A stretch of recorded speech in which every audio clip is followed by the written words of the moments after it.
आज की कहानी का नाम है मेहनती किसान। और हाँ दोस्तों, अगर आपको मेरी कहानियाँ पसंद आती हैं तो लाइक शेयर सब्सक्राइब करना ना भूलें। तो चलिए कहानी शुरू करते हैं। एक बार एक किसान भगवान से बहुत नाराज हो गया। वह किसान बहुत मेहनती था। बहुत मेहनत करके वह अपने खेतों में अनाज उगाता, उसकी देखभाल करता, पर अक्सर उसकी फसल नष्ट हो जाती। कभी सूखा पड़ जाता, कभी बाढ़ आ जाती, कभी तेज धूप, कभी ओले और आंधी। कोई ना कोई कारण तो बन ही जाता जिससे उसकी फसल खराब हो जाती थी। एक दिन उस किसान ने गुस्से से आसमान की तरफ देखकर कहा कि हे ईश्वर, आपको तो लोग सर्वज्ञाता मानते हैं कि आप सब जानते हैं। आपकी इच्छा के बिना पत्ता भी नहीं हिलता, पर मगर मुझे तो लगता है कि आप छोटी से छोटी बात भी नहीं जानते। आपको तो ये भी नहीं पता कि खेती बाड़ी कैसे करते हैं। अगर जानते होते तो असमय ये जो बाढ़ आंधी तूफान आते हैं यह नहीं आते। आप नहीं जानते कि कितना नुकसान उठाना पड़ता है हम किसानों को। यदि आप मेरे हाथ में ये शक्ति दे दे कि मैं जैसा चाहूँ वैसा मौसम कर दूँ, तब आप देखना मैं अन्न के भंडार लगा दूंगा। भगवान इस भोले भाले किसान के तीखे वाक्य सुनकर मुस्कुरा रहे थे। भगवान उस किसान के सामने प्रकट हुए और बोले, मैं आज से तुझे ये शक्ति दे रहा हूँ। अपने खेतों में तुम चाहो जैसा मौसम कर लोगे और मैं बिल्कुल दखल नहीं दूंगा। तुम जब चाहोगे जैसा चाहोगे अपने खेत में मौसम को कर सकते हो।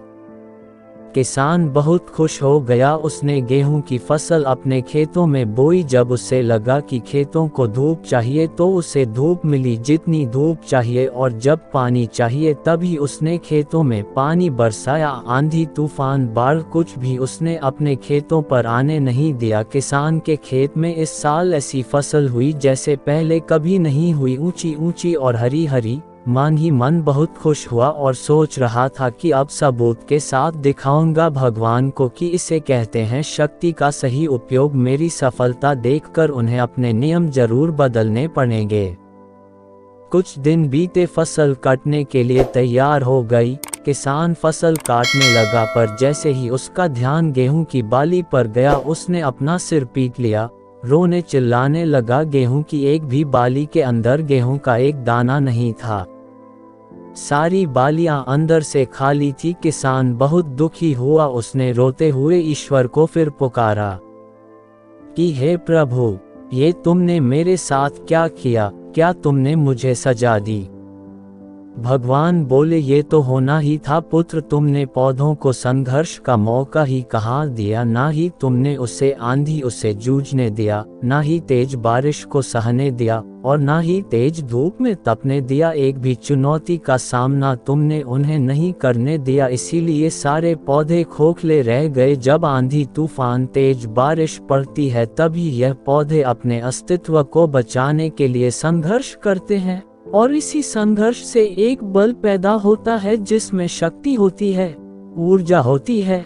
और यही ऊर्जा तो फूटती तेरी बालियों में गेहूं की तरह, जो इस बार नहीं फूटी।